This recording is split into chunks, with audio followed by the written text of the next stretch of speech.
What if the real secret to emotional freedom isn't about changing what happens to you, but about changing how you think about it? Today, we're going to dive into this incredible old parable about a physician, an official, and a cure that honestly reveals a huge secret about mastering our own minds.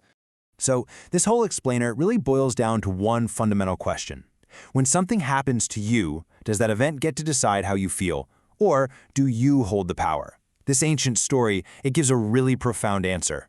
All right, so our story kicks off with this really well-respected official. Picture him in a bustling city, walking through a crowded marketplace, just going about his day. He has absolutely no idea that his life is about to change in an instant. Then, suddenly, out of the crowd, a stranger dressed in rags comes right up to him. And out of absolutely nowhere, this guy starts screaming horrible insults at him. And then, for the final humiliation, he spits directly in the official's face and just vanishes back into the crowd. I mean, just a moment of pure, shocking public disgrace. Well, the official was just shattered. The shame hit him so hard, it was so all-consuming, that it actually made him physically sick. He fell incredibly ill, couldn't even get out of bed. His spirit was so completely broken that he was literally wasting away, getting closer and closer to death. Just when it seemed like all hope was lost, his friends begged him to see this wise physician. This wasn't just any doctor, though. This healer was famous for mending not just the body, but the deep wounds of the soul. So the physician listens to the whole story, and then he prescribes this really weird cure. He gives the official 5 tiny potions and a very strict set of instructions. For 5 nights in a row, he had to wake up at the exact same time each night and drink 1 potion. And that was it. No other explanation, nothing. Kind of mysterious, right? And so, the official starts the treatment. What happens next is this incredible journey, not out in the world, but inside his own head. See, the very same dream comes to him, night after night. But each time, the feeling it creates is totally different. Okay, now this is where it gets really interesting. Look at this transformation. On the first night, he relives the insult in his dream and wakes up drowning in that same awful shame. The second night, same exact dream, but this time the feeling is freezing fear. Night 3, it's a deep, profound sadness.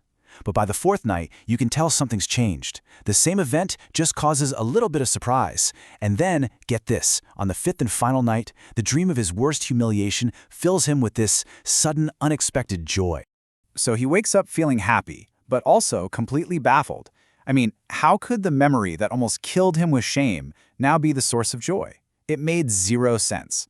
He immediately threw on his clothes and rushed back to the physician's house, absolutely desperate for an answer. And this, right here, is the turning point of the whole story. The official frantically explains his bizarre week of emotions, and the wise physician just smiles because he's ready to reveal the truth. The real medicine wasn't in the potions at all. The physician explained the whole secret. He said, "Look, the event in your dream never changed, but your feelings about it did. This proves that your emotions were never caused by the insult itself. They were caused by how you saw it." He put it perfectly. In any situation, it is your choice whether to be sad or happy. You see, the potions were just a trick, a placebo. They were designed to help him discover this one profound truth. You can't control the crazy stranger in the market. You can't control the world around you. There is only one thing you ever have total, absolute control over, and that is your own response. And then the physician dropped this amazing metaphor. He said a wise person, when faced with something like that, would just ignore it.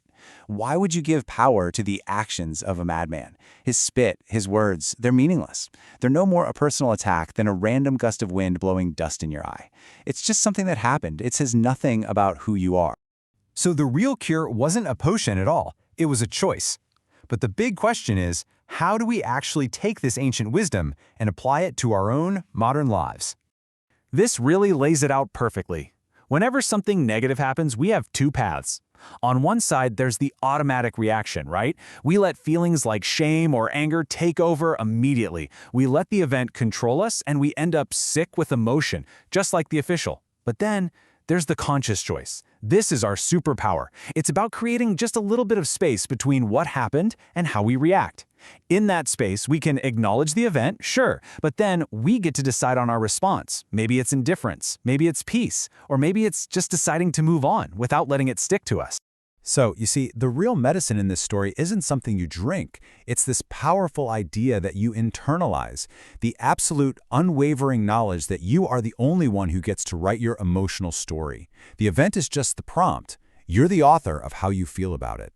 And that really leaves us with one last big question to think about.